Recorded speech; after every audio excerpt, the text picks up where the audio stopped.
நல்லவை கேட்போம் சேனலில் செய்யக்கூடாதவைகள் எவை என்பதை நாம் தெரிந்து கொண்டு வருகிறோம்.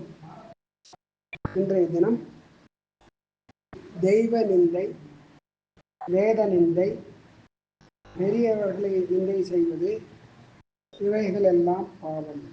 அதனால் யாரையும் நிந்திக்கக்கூடாது.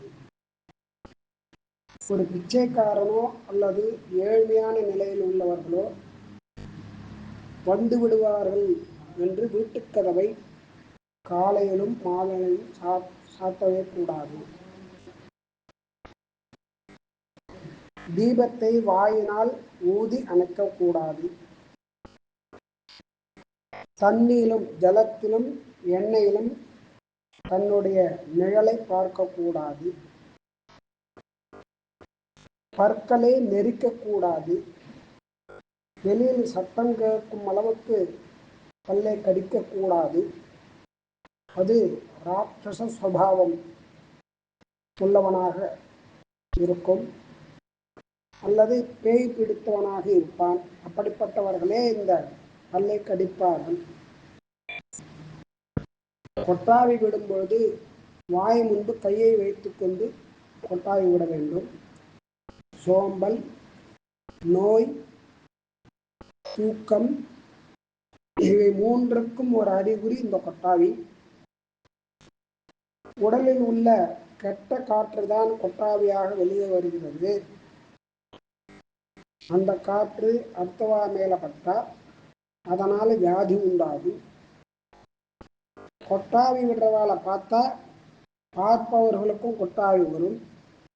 அதனால கையால் மறைச்சிங்கோ விரல்களால் ஒரு சிட்டிகை போட்டோ அந்த விஷக்காற்று அடுத்தவா மேலே படாதவாறு அந்த கொட்டாவி விட வேண்டும். அந்த விஷக்காற்றானது காற்றோடு கலந்து போய்விடும். அந்த காற்று அடுத்தவர்கள் மேல் பட்டால் அல்லது யார் கொட்டாவி விடுகிறார்களோ அவர்களுக்கு அவர்களுடைய பலமும் ஆயுளும் குறையும். அதனால் அதை திரும்பி பெறது எப்படி அப்படின்னா, கொட்டாவி விடும்போது ராமராமா கிருஷ்ண கிருஷ்ணா அப்படின்னு சொல்லணும். அப்படி சொன்னால் அந்த சமயத்தில் அந்த குறைஞ்ச பலம் ஆயுள் திரும்பி வந்துடும். விளக்கு நிழல், மனிதர் நிழல், வஸ்திர ஜலம், ஈர வஸ்திரம் அதனுடைய ஜலம், தலைமயிர் ஜலம், ஆற்றின் புழுதி, கழுதியின் புழுதி, பெண்கள் பாததூளி, முரத்தால் வீசக்கூடிய காற்று, பெருக்கும் போது தொடப்பத்தால் ஏற்படக்கூடிய புழுதி, இதையெல்லாம் நம்மேல் பட்டால் இந்திரனுக்கு சமமாக நமக்கு ஐஸ்வர்யம் நம்மிடத்தில் இருந்தாலும் அது அழிந்துவிடும். அது மட்டும் இல்லாமல் நம்முடைய பூர்வ ஜென்ம புண்ணியமும் அந்த பொழுது கொண்டு போயிடும். நம்ம மேலே பட்டேன்னா அது போயிடும்.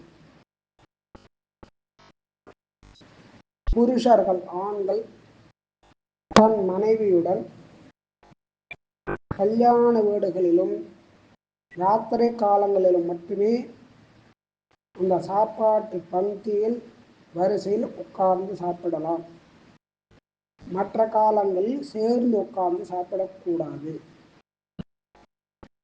ஆகாரம் தூய்மையானதாக இருக்க வேண்டும். அந்த ஆகாரத்தை செய்பவர்கள், தெளிகை பண்ணுபவர்கள், அவர்களும் சுத்தமாக பண்ண வேண்டும், சுத்தமானவர்களாக இருக்க வேண்டும். ஆகார சுத்தௌ சத்வசுத்திஹி, சத்வசுத்தௌ துர்வாஸ்மிருதிஹி. அதனால் ஆகாரம் நன்றாக தூய்மையாக சுத்தமாக இருந்தால் அந்த மனசும் அந்த புலன்களும் சரீரங்களும் சுத்தமாகிறது. அதனால் சுத்தமான உணவு மனதை தூய்மைப்படுத்துகிறது. பகலில் தூங்கக்கூடாது, பால் சாப்பிடக்கூடாது, அரச மரத்தை மத்தியானத்துக்கு மேலே சுத்தக்கூடாது, பிரதட்சணம் பண்ணக்கூடாது, சுத்தமான துணியை உடுத்திக்கணும், வஸ்திரத்தை அணியும். அப்படி அணியாதவனையும் கச்சம் உடுத்தாதவனையும் கௌபீனம் மற்றும் தரித்திருப்பவனையும் மூதேவி வந்து அடைகிறாள். அதனால கல்யாணமானவர்கள் கிரகஸ்தர்கள் எப்பொழுதும் கச்சம் உடுத்தி கொண்டு இருக்க வேண்டும்.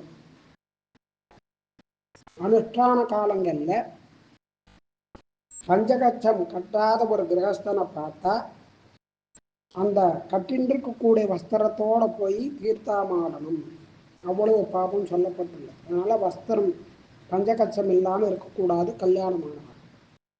அதுவும் அந்த பஞ்சகச்சத்தை நுனி தெரியாமல் கட்டிக்கணும்.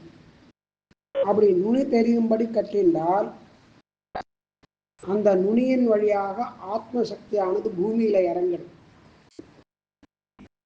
கச்சம் இல்லாமல் கர்மானுஷ்டானம் பண்ணினா அந்த கர்மாவும் பலனை தராது.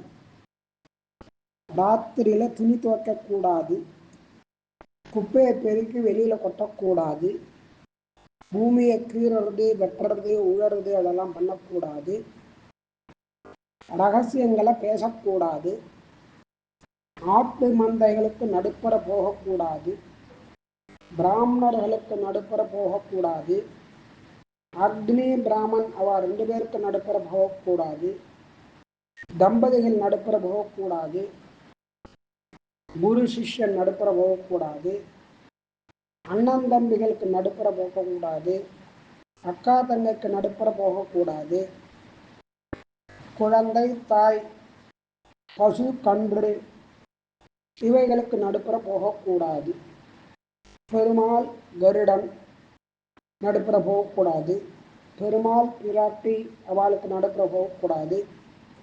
இதையெல்லாம் பிரதட்சணமாக போக வேண்டும். அப்படி போகவில்லை என்றால் முற்பிறவில் செஞ்ச புண்ணியமானது அழிஞ்சு போயிடும். நடுப்புற போனால் புண்ணியங்கள்லாம் போயிடும். தந்தை அல்லது தமையன், அப்பா இல்லைன்னா அண்ணன், அவ 2 பேர் இருக்கிறவ. ஒருத்தராத்துல அப்பா அண்ணா இருந்தான்னா அவ இருக்கிற இந்த தம்பிகளோ பிள்ளைகளோ அவ வந்து ஆள்காட்டு விரல்ல மோதிரம் போட்டுக்க கூடாது. அந்த விரலை திருவாராதனம் பண்ணும் போதும் தர்ப்பணம் பண்ணும் போதும் அந்த கர்மாக்களை உபயோகப்படுத்தக்கூடாது. அதாவது வெள்ளி மோதிரம், வெள்ளியினால் பண்ணப்பட்ட மோதிரம், அதை போட்டுக்க கூடாது. இந்த வெள்ளி மோதிரம் ஏன் போட்டுக்க கூடாது ஆள்காட்டு விரல்ல அப்படின்னா, அது ருத்ரனோட கண்ணீர். அதனால் அதை யார் போட்டுக்கிறாளோ, அதாவது தகப்பன் தமையன் இருக்கிறவா போட்டுண்டா தோஷம் வரும். மற்றவா போட்டுக்கலாம். தினமும் காத்தால மத்தியானம் சாயங்காலம் சந்தியாவந்தனம் மாத்தியான்னிகம் இதெல்லாம் பண்ணணும்.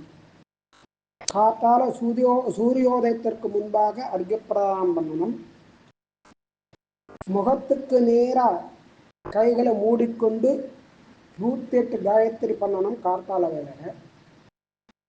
ஒருவேளை தீட்டு வந்தது அப்படின்னா 10 காயத்ரி பண்ணா போதும். யஜ்ஞோபவீதம் அருந்து போகாமல் பின்னமாகாமல் இருந்தாலும் 4 மாதத்திற்கு ஒரு முறை யஜ்ஞோபவீதம் மாற்றிக்கணும். கிருஷ்ணபக்ஷ அஷ்டமி, சதுர்தசி, அமாவாசை, பௌர்ணமி, சங்கிரமணம் மாசப்பிறப்பு, மன்வாதி தினங்கள், யுகாதி, ஞாயிற்றுக்கிழமை, தாய் தந்தை சிராத்தம், இந்த முதல் நாள், இப்படி சொல்லப்பட்ட எல்லா நாட்களும் முதல் நாள், தீட்டு போவதற்கு முதல் நாளும் இந்த தினங்களில் ராத்திரியில் சாப்பிடக்கூடாது, அன்னம் சாப்பிடக்கூடாது.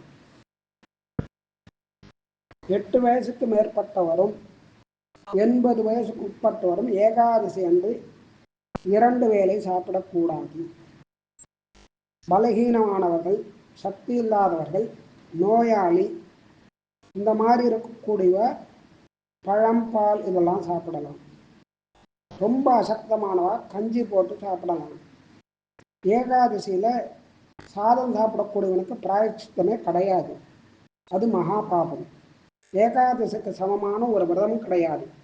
இது எல்லோருக்கும் உண்டு. இவாவான்னு கிடையாது, எல்லாருமே ஏகாதசி விரதத்தை அனுஷ்டானம் பண்ணணும். வீட்டு வந்தால் கூட உபவாசம் இருக்கணும், ஆனால் சாதம் சாப்பிடக்கூடாது அப்படின்னு சொல்லப்பட்டுள்ளது.